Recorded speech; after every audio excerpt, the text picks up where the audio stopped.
बिस्मिल्लाहिर्रहमानिर्रहीम। The viral talk के साथ आपका होस्ट सजाद हुसैन। नाजरीन, पाकिस्तानी सियासत के अंदर कोई दिन ऐसा नहीं गुजरता जिस दिन तब्दीली ना हो। तो अभी केपी के अंदर भी काफ़ी सारी तब्दीलियाँ रूनमा हो रही हैं और अली अमीन गंडापुर साहब को जो पार्टी की सदारत है उससे हटा दिया गया है। आखिर इसकी वजूहात क्या बनी हैं और बनी गाला में किन लोगों ने जाकर अली अमीन गंडापुर साहब के ख़िलाफ़ जो है वो शिकायत का अंबार लगा दिया है, इस पर आज हम बात करेंगे। पॉडकास्ट में हमारे गेस्ट हैं मोहम्मद नवीद भट्ट साहब, उनसे जानेंगे। अस्सलाम वालेकुम भट्ट साहब। जी वालेकुम अस्सलाम।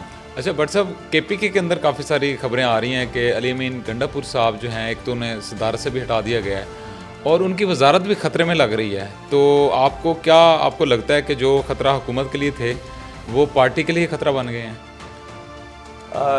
आपको अंदाज़ा होगा कि अली अमीन गंडापुर साहब के हवाले से ये चीज़ काफ़ी फेमस है और सियासी हल्कों में ये डिस्कस भी होती है कि वो दोनों तरफ खेलते हैं। उनका ताल्लुक़ इस्टेब्लिशमेंट के साथ भी है और उनका हुकूमत के साथ भी है और अपनी पार्टी के अंदर भी असर रसूख रखते हैं।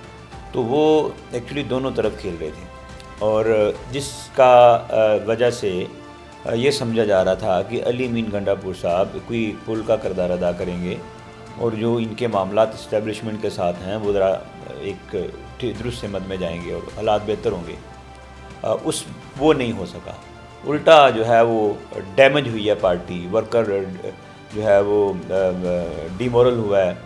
और उसके बाद फिर आपको पता है कि गंडापुर साहब के दूसरी बड़ी रीज़न इसमें ये बताई जा रही है कि उनके बुशरा बीबी से काफ़ी इख्तिलाफ़ात थे और ख़ान साहब ये समझते हैं कि जो बुशरा बीबी को गिरफ़्तार किया है उसके ऊपर केपीके में कोई प्रोटेस्ट नहीं हुआ।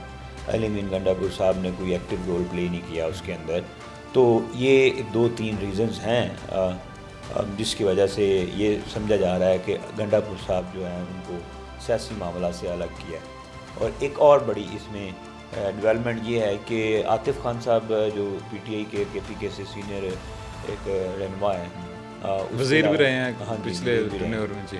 और उसके बाद वो जुनैद अकबर साहब, क्या नाम है उनका, जी जी, वो उनका जो है वो दोनों की मुलाकात हुई है खान साहब से और फिर उन्होंने उसके ऊपर मिसाल यूसुफ़ज़ई भी थी, वो भी मुलाकात के अंदर काफ़ी तो उन्होंने काफ़ी उसके ऊपर खान साहब को बताई चीज़ें केपीके की गवर्नेंस के हवाले से और पॉलिटिकल मामला, वो सारी चीज़ें। पहले तो उनको मुलाकात नहीं होने दी जा रही थी आतिफ़ खान साहब की और उनकी जुनैद अकबर साहब की, लेकिन अब उनकी मुलाकात हुई है। उन्होंने सारी चीज़ें गोशवार की हैं खान साहब के हवाले से और खान साहब ने इसके ऊपर फिर ये डिसीजन हुआ है। और आपको पता है कि खान साहब की अली अमीन गंडापुर से भी मुलाकात हुई है, उसके बाद उन्होंने काफ़ी उनको डांटा भी है। करप्शन के हवाले से भी काफ़ी तहफ़्फ़ुज़ात का इजहार किया गया है कि केपीके के अंदर बहुत ज़्यादा जो है वो करप्शन जो है वो है, उसके मामलात भी ख़राब हैं, गवर्नेंस ठीक नहीं हो रही। तो उनको एक अभी उनको ये चीज़ कही है कि आप अपनी गवर्नेंस बेहतर करें, परफॉर्मेंस बेहतर करें। तो सियासी मामलात जो है वो जुनैद अकबर साहब को दे दिए हैं, जो पीएसी के चेयरमैन भी मुंतखब हो गए हैं। अच्छा, इसमें आपको क्या लगता है कि अभी उन्होंने सदारत से तो वो हट गए हैं, उन्होंने मतलब कि स्टेप डाउन कर लिया है और इमरान खान साहब के जो करीबीज़ रहे हैं वो तो कह रहे हैं कि इमरान खान साहब जो हैं वो फील्डिंग चेंज करते रहते हैं अपने प्लेयर्स की। तो आने वाले दिनों में लगता है कि ये जो सदारत गई है पीटीए की बतौर इनके जो केपीके में, तो ये इनकी जो वजारत आला की जो सीट है ये ख़तरे में रहेगी या फिर ये चलती रहेगी, इसको ये सेव कर पाएंगे? पहली बात तो ये दुरुस्त कर लें, स्टेप डाउन उन्होंने किया नहीं है, वो खुद से नहीं हटे, उनको हटाया गया, लेकिन उन्होंने फिर मान लिया कि ठीक है, इस पर उन्होंने। और दूसरी बात, जहाँ तक आपका ताल्लुक वज़ारत आला के साथ है, तो वज़ारत आला का ताल्लुक भी उसी तरह से जुड़ा है जिस तरह की उनकी बाकी मामलात में परफॉर्मेंस को देखा गया। अगर वो गवर्नेंस को बेहतर कर जाते हैं, कुछ चीज़ें उनके लिए पार्टी के लिए बेहतर कर जाते हैं, उससे पार्टी का इमेज बेहतर होता है या फिर क्या नाम है उनके कोई ताल्लुकात बेहतर होते हैं, तो हो सकता है वो बच जाएं। अदरवाइज़ अगर यही सूरत हाल रही तो गंडापुर साहब जो हैं वो नहीं रहेंगे वज़ारत आला के ऊपर। अच्छा, इसमें ये भी आ रहा है कि जो मुज़ाकरात जो अभी इमरान खान साहब ने एक बड़ी बात जी, और मैं जो भूल गया हूँ, उनके मामलात जो बुशरा बीबी से बिगड़े हैं वो भी दुरुस्त करने की ज़रूरत उनको है, अगर उन्होंने अपनी वज़ारत आला बचानी है। तो लग ये रहा है कि अगर ये मामला दुरुस्त ना हुए तो गंडापुर साहब इस चीज़ से भी हाथ धो बैठे। मतलब कि आप ये कह रहे हैं कि जो बुशरा बीबी जो करेगी, हिदायत देगी पार्टी को, या फिर वज़ीर आला साहब को, तो वो उनको माननी पड़ेंगी, अदरवाइज़ फिर वो क्लैश हो जाएगा। या हदायत फिर के अलावा भी बहुत सारी 100 चीज़ें होती हैं कि आपका अगर किसी से इख्तलाफ है और पार्टी के अंदर उसका एक अहम रोल है, तो ज़ाहिर सी बात है आपको उनके साथ चीज़ें कंसल्टेशन के साथ चलनी चाहिए पड़ती हैं। तो अगर आप ये चीज़ नहीं करेंगे, ज़ाहिर बात है जब इख्तलाफ होता है तो फिर अगला बंदा फिर अपनी पावर भी दिखाता है। तो फिर उन बुशरा बीबी की पावर तो आपको पता है खान साहब के आगे भी काफ़ी ज़्यादा है। और पीटीआई में हमेशा से ख़वातीन की पावर रही है, कभी बुशरा बीबी और कभी रिहाम खान और कभी वो फ़रक होगी और कभी एक अभी मिशाल यूसुफ़ज़ई की भी काफ़ी गाड़ी देखें। अब सारी ख़वातीन तो एक जैसी नहीं होती। जी जी।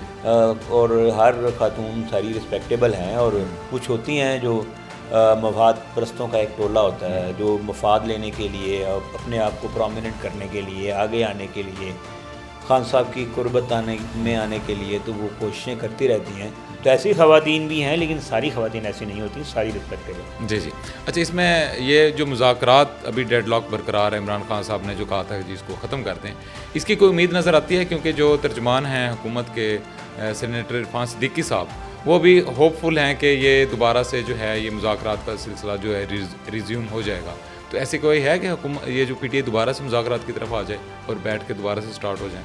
दोबारा की बात यह है कि जो पहले मुज़ाकरात की तरफ आए हैं उसके ऊपर भी कोई उम्मीद नहीं थी। उसका हम बारहा जिक्र करते रहे हैं कि ये जो मुज़ाकरात की टेबल पर बैठे हैं, मुझे लग नहीं रहा कि ये किसी